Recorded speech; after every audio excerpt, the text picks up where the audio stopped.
Ever feel like we have too much technology, too many screens, an almost irreversible push to just add tech and screens to like everything, even as it sometimes makes us more addicted or unhappy or lonely?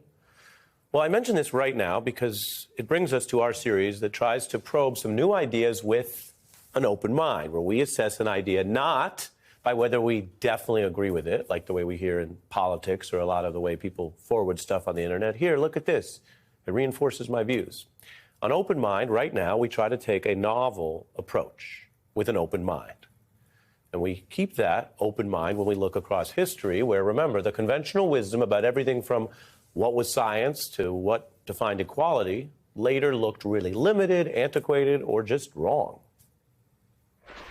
Congress approved the 19th Amendment. The ladies appeared at the polls on Election Day by the hundreds of thousands. They were ready to march, and they marched. This march will go down as one of the greatest, if not the greatest, demonstrations for freedom and human dignity. The president's signing of the Disabled Americans Act. It bars job and other discrimination against the 43 million Americans with disabilities. History shows our society shifting from banning women's votes in one generation to viewing the idea that both genders could vote as a consensus, as a right in a later generation. So tonight we have this new topic I want to get into with you. We bring this open mind and think about the conventional wisdom about technology and the view that really tends to treat most tech as synonymous with progress or an inevitable part of a future we have to accept, or as something exciting, shiny, new, profitable. We're told that about new tech like the iPhones we seem to covet, or Wall Street's obsession with the money of big tech. Right now, all five most valuable companies on earth are big tech: Apple, Google, Facebook, Amazon, Microsoft. That's today's tech. Yesterday's tech is also very much embedded in our lives and our politics. TV is the key medium for our elections, and the made-for-TV events like debates, where how you do on TV is often whether you win or lose. It's a fact of life that came pretty swiftly after TV first dropped into our lives as new tech back in the 1940s. You can tune in this wonderful new Westinghouse television set with just one hand like this. You simply can't go wrong, so come along and watch your Samsung. Johnny's on television. Oh, Hurry up. Where? Especially true. There. It's just beautifully red, white, and you'll see it clear because Quasar makes television special again. Yeah, they've been selling TV pretty hard. And just because we do journalism on TV here with you does not mean we should exempt TV technology from scrutiny. You know, today's parents are monitoring screen time on phones. The original screen time dates to the spike in TV addiction. Households were watching about 5 hours a day in the 40s, surging further to a whopping 9 hours a day. That's more than a workday's worth of TV every day. And the personal computing revolution, which began in the 70s, grew into these smaller, portable computers for adults and kids alike. How do you get people to spend hundreds of dollars to carry around little computers and then spend on lavish monthly service plans? Well, you don't push the mini computer tech honestly.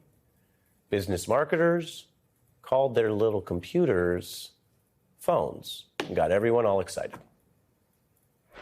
It can draw a picture, or it can draw conclusions. It's a personal computer from Apple, and it's as easy to use as this. They're getting smaller, one piece, handheld, not car phones, street phones. We are calling it iPhone.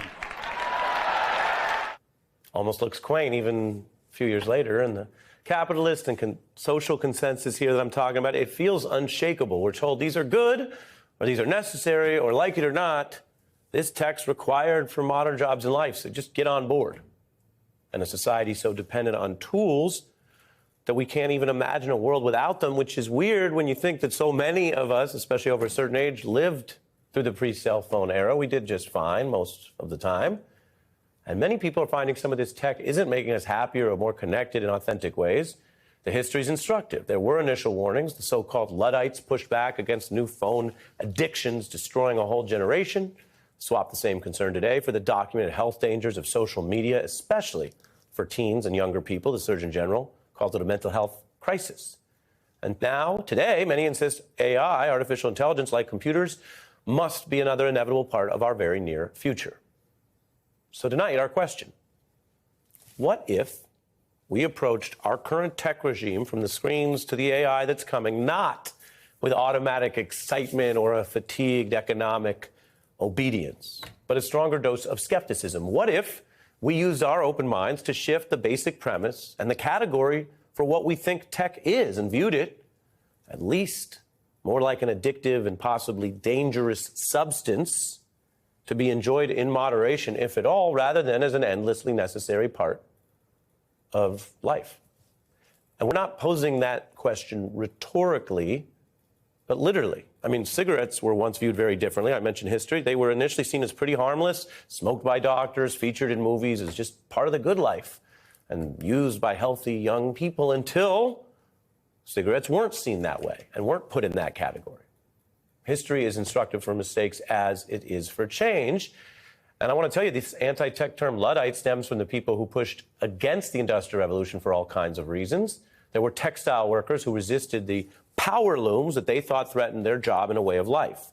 And they resisted these promises of salvation that came largely from capitalists who just wanted faster, more profitable farming or factories. Today, some use Luddite as a kind of an insult for people who hate or don't understand new tech. But the actual original Luddites understood technology all too well. They didn't hate it, but rather the way it was used against them, writes Bryant Merchant. The technologies people are ridiculed for protesting tend to be the ones designed to profit at the protesters' expense. So the real Luddites were not, as is sort of commonly misunderstood today, against technology. They didn't hate technology. They didn't. They weren't reactionaries. They didn't want to just smash it for no reason other than that it was change. They were technologists and technicians themselves, we might call them. They were cloth workers sort of at the beginning of the Industrial Revolution, and they used machinery every day in their lives. They were quite skilled at it. They worked in their homes or in small shops, and they produced cloth, which was the largest sort of industry apart from agriculture in all of England at the time. So there's a huge industrial base. And as the Industrial Revolution sort of picks up steam, industrialists and the early capitalists, as you say, they start to try to organize work into factories, and they start to try to pick up these machines that can basically what we would today call automate work. And they do it expressly opposed to the cloth workers' interests. They don't say, hey, what if we did this together and we found a way, that we can all sort of up our productivity together and make everyone benefit. No, they want to put all the machines under one roof, crank the productivity up as much as they can, hire children to run the machines, and then maximize profit margins. And the Luddites, or those who would eventually become Luddites, were the ones who protested this formation of work, and they did. They rose up to fight. Let me pick up on that. You say they rise up and fight. I mean, we saw a very applicable version of what you've spent this time exploring in this creators' Hollywood strike. And the key people there were underpaid. It's not Brad Pitt. It's people who are waiters and work part-time and are occasionally trying to do other creative work, and they don't want their likeness just completely owned by some future AI tech. I want to play one of the, it's interesting because the way you put it, one of the labor representatives on that point. Take a listen. We're not anti-AI. It is okay for a performer's likeness, image, voice to be digitally modeled and captured, provided they know exactly what it's going to be used for and see that there are appropriate safeguards in place to make sure that that data is not made available beyond its intended use. You don't have to be a voice actor to look around your own job and wonder whether they're coming for you.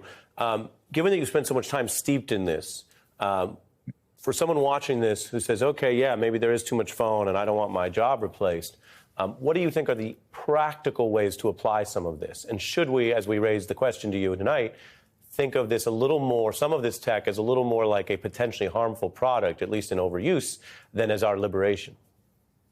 Yeah, absolutely. I think the number one thing to understand is that technology is not this deterministic force. It is not a bygone conclusion that any given technology is going to evolve or reach a certain point. Technology is something that is built by humans as the product of a series of human decisions. And we can shape that decision-making process